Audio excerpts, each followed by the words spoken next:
d'utiliser l'opposition qui est ici. Cette opposition, nous le disons sans moindre détour, qu'elle est soudoyée par ceux qui sont à l'Est.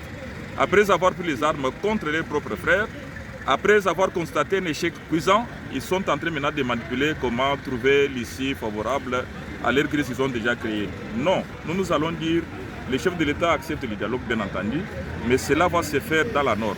La Rome, c'est ce qui voudrait dire que les rebelles qui sont à l'Est, qui sont en train de tuer chaque jour, qui sont en train d'exploiter, vous connaissez que la grande mine de Rubaya qui repose le coltan, c'est chaque soir ici que les minerais traversent la frontière vers le Rwanda.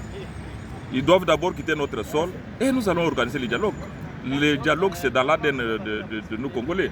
Maintenant, les réformes, vous lisez même la Constitution, elle prévoit les mécanismes de sa modification, elle prévoit. Le professeur Mbate, bien entendu, l'a dit. Si l'homme qui est imparfait, est-ce qu'il peut créer des textes qui sont parfaits? Non.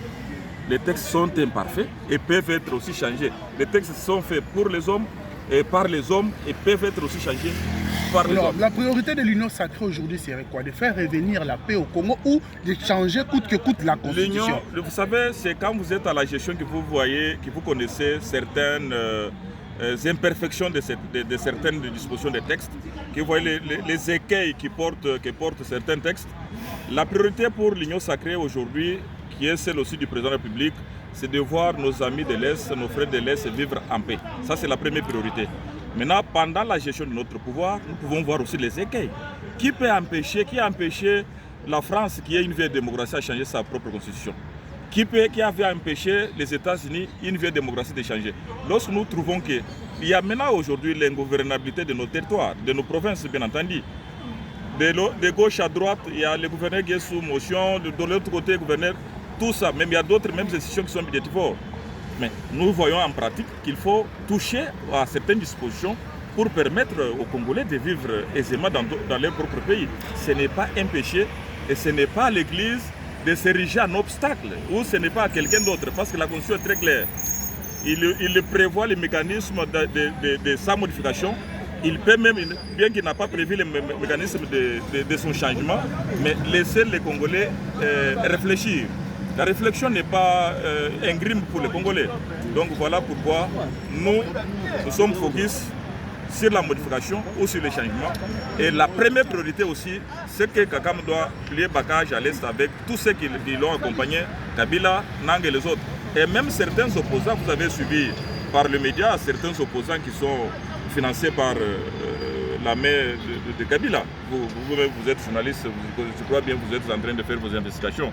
Donc aujourd'hui, la priorité pour les Congo, la priorité pour le président de la République et l'Union sacrée, ce n'est pas forcément le dialogue, c'est de faire quitter Kagame 30 ans d'exploitation illicite, 30 ans de tueries à l'Est, de le faire quitter nos territoires et faire vivre aux amis de l'Est la paix totale. Honorable, vous êtes également juriste. Aujourd'hui, l'opposition annonce le 9 juin le dépôt d'une plainte contre le chef de l'État pour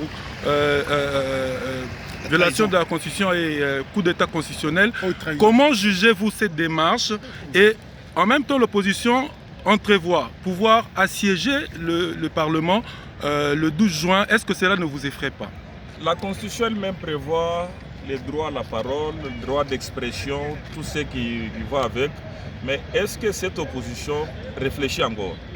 Lorsque le mécanisme de vote, quand vous lisez l'article 100, l'article 138, prévoit le mécanisme pour un député national de faire les contrôles, de légiférer.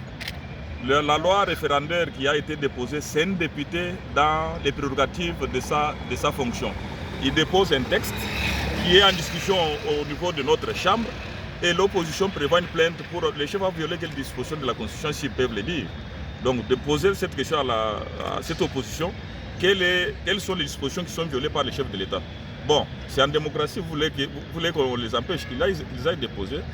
La Cour est là pour recevoir les plaintes qui viennent de l'opposition, de tout Congolais qui voit un texte violé, il peut déposer la plainte. Mais je crois que la suite, vous le connaissez déjà, qu'il est réservé. Vous n'avez pas peur pour le 12? Assiéger, bon, on n'a pas peur. C'est en démocratie. Ils peuvent venir assiéger, on n'a pas peur. Mais dorénavant, ils doivent d'abord informer à l'autorité, parce que ce n'est pas moi qui gère la province. L'autorité provinciale est là, ils doivent avoir, pas l'autorisation, mais ils doivent informer. Merci beaucoup. Le combat référendaire s'est conflit à l'horizon, dans le cas des consultations populaires. Mais vous ne voyez pas que c'est le moment de préparer la population par rapport à cette consultation populaire, les oui ou les non qui vont apporter lors de ces événements. C'est vraiment un travail acharné à nous tous. Nous, lorsque l'Assemblée constituante votera un texte qui va nous permettre d'aller consulter la population, nous, comme majorité, nous allons nous larguer dans nos provinces, nos territoires pour commencer à prêcher les bien fondés du texte qui sera voté. L'opposition fera aussi la même chose. Si l'opposition est constructive, elle sera aussi dans les ruelles de Kinshasa, partout ailleurs, à Bwende, en train de mobiliser cette base pour montrer maintenant les défauts de ce texte qui sera voté. Donc c'est une bataille qui sera ouverte à tout le monde de manière démocratique. Il ne faut pas directement commencer à critiquer les textes sans l'avoir lu. Les textes ne prévoient pas directement le changement de la Constitution, mais le changement sera cristallisé par les oui ou les non du souverain primaire conformément à l'article 5 de la Constitution. Merci.